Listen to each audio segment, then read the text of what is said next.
Lady super star Nayanthara வந்து அடிக்கடி வந்து இன்ஸ்டாவில் வந்து ஃபோட்டோ போட்டுகிட்டே இருப்பாங்க. அவங்களுக்கு விக்னேஷ் சிவன் இருக்கிற மாதிரியான ஃபோட்டோஸ், ஒரு நெருக்கமாக இருக்க மாதிரியான ஃபோட்டோஸ், அடுத்து பார்த்தீங்கன்னா 2 குழந்தைங்கள வச்சுட்டு அழகாக கொஞ்சுற மாதிரி ஃபோட்டோஸ் அப்படி போட்டுட்டு இருப்பாங்க. இப்போ ஒரு நேற்று வந்து ஒரு வீடியோ ஒன்று போட்டிருக்காங்க. அந்த வீடியோ தான் வந்து ரொம்ப பரபரப்பான வீடியோ. என்ன அப்படின்னா அந்த ஃப்ளூட் இசைக்கலைஞர் நவீன், ஃப்ளூட் நவீன் அப்படிங்கிற ஒருத்தர் அவர் வீட்டுக்கு போயிருக்காரு. விக்னேஷ் சிவன் தான் அவரை கூட்டிட்டு போயிருக்காரு. அவரை வந்து வாசிக்க சொல்லி கேட்குறாங்க. விக்னேஷ்வன் அவர் பக்கத்தில் உட்காந்துருக்காரு. விக்னேஷ்வன் மடியில் வந்து நயன்தாரா உட்காந்துருக்காங்க. அவர் வந்து இந்த மறுவார்த்தை பேசாத அந்த பாட்டை வாசிக்கிறாரு ஃப்ளூட்ல. உண்மையில அவ்வளவு அற்புதமான ஒரு மியூசிக்கு. அதை கேட்ட உடனே தன்னை மறந்து நயன்தாரா வந்து விக்கிக்கு ஒரே முத்தமாக கொடுக்குறாங்க. மொத்த மலையில நனைகிறாரு நம்ம விக்னேஷ். ஸோ எய்த்த மாதிரி ஒருத்தர் உட்காந்து வீடியோ எடுத்துட்டு இருக்காரு. பக்கத்தில் ஒரு இசைக்கலைஞர் இருக்காரு. அதை பற்றியெல்லாம் கவலைப்படாம அவங்க வந்து முத்தங்களை பரிமாறிக்கிறது அப்படியே சூப்பராக சோஷியல் மீடியாவில் போட்டு தெறிக்க விட்டுருக்காங்க நயனு. ஏற்கனவே வந்து பார்த்தீங்கன்னா பல நெருக்கமான புகைப்படங்களை வந்து சோஷியல் மீடியாவில் போட்டு பயங்கர வைரல்லாம் இருக்குது. அந்த வகையில் வந்து இப்படி ஒரு வீடியோவை போட்டிருக்காங்க. உண்மையிலே இதை பார்க்குற வந்து இளசுகள் மனசு கெட்டு போகாமல் இருக்கணும் அப்படிங்கிறதான் நம்ம சொல்கிறோம் இந்த வீடியோ மூலிமா. அடுத்து பார்த்தீங்கன்னா காதலிக்கிறப்ப பார்த்தீங்கன்னா தொடர்ந்து வந்து நயன்தாரா வந்து பரிசு மழையாக கொடுப்பாங்க விக்னேஷுக்கு.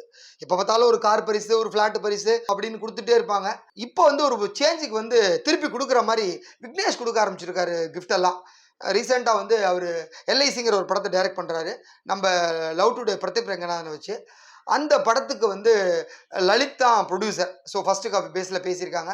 அவர் கொடுத்த ஒரு அட்வான்ஸ் தொகையில் வச்சு விலை உயர்ந்த ஒரு பென்ஸ் கார் வாங்கி பரிசாக கொடுத்துருக்காங்க விக்னேஷ் சிவன் நயன்தாராவுக்கு. அது கிட்டத்தட்ட ஒரு 4 கோடி ரூபா மதிப்பு இருக்கும் அப்படிங்கிறாங்க.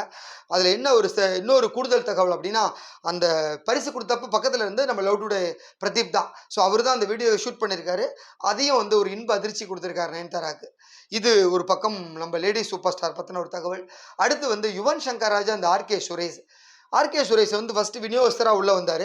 அடுத்து படங்கள்லாம் தயாரிக்க ஆரம்பித்தார். ஒரு கட்டத்தில் நடிக்க ஆரம்பித்தார் படங்கள்லாம். ஸோ இப்போ நடிகராகவும் இருக்கார். ரீசெண்டாக வந்து இந்த ஆருத்ரா மோசடி வழக்குன்னு ஒன்று பயங்கரமாக அந்த தங்க பணம் கொடுக்கறதுக்கு சொல்லி பெரிய இஷ்யூ ஆகி அரெஸ்ட் வரைக்கும் போனார். அதனால அவர் வந்து இப்போ ரீசெண்டாக ஒரு படத்தில் காடு வெட்டி அப்படிங்கிற ஒரு படத்தை நடிச்சிருக்காரு. அந்த படம் ரிலீஸ் ஆக போகுது. இதற்கிடையே ஒரு நேற்று வந்து அவர் அடுத்ததாக நடிக்க போகிற படம் தென் மாவட்டம் அப்படின்னு சொல்லி அதோட படத்தோட ஃபர்ஸ்ட் லுக் போஸ்டர் ரிலீஸ் பண்ணார். அந்த போஸ்டரில் வந்து மியூசிக் அப்படின்னு போட்டு யுவன் அப்படின்னு போட்டிருந்தது. அது வந்து அடுத்த நிமிஷமே சோஷியல் மீடியாவில் வந்து யுவன் சங்கர் ராஜா வந்து நான் இந்த படத்துக்கு மியூசிக் போடலை, ஐயோ எனக்கும் அந்த படத்துக்கு சம்மந்தமே இல்லை, அது சம்மந்தமாக யாரும் என்கிட்ட பேசலை அப்படிங்கிற மாதிரி சொல்லிட்டார். இதை பார்த்த உடனே ஆர்கே சுரேஷ் வந்து அவர் ஒரு பதிலுக்கு அதிலே சோஷியல் மீடியாவில் ஒரு ட்வீட் போட்டிருக்காரு.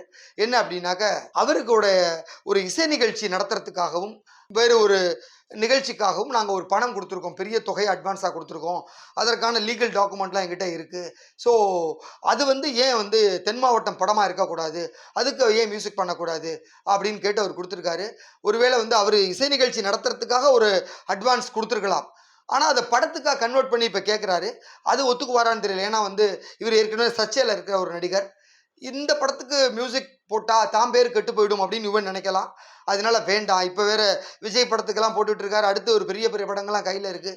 இந்த மாதிரி ஒரு சூழ்நிலையில் கான்ட்ரவர்சியலில் இருக்கக்கூடிய ஒரு நடிகருக்கு ஏன் நம்ம போய் மியூசிக் போட்டு அதில் நம்ம சர்ச்சையில் சிக்க வேண்டாம் அப்படின்னு யோசிச்சு இதை ஸ்கிப் பண்ணியிருக்கலாம் யுவன் சங்கர் ராஜா.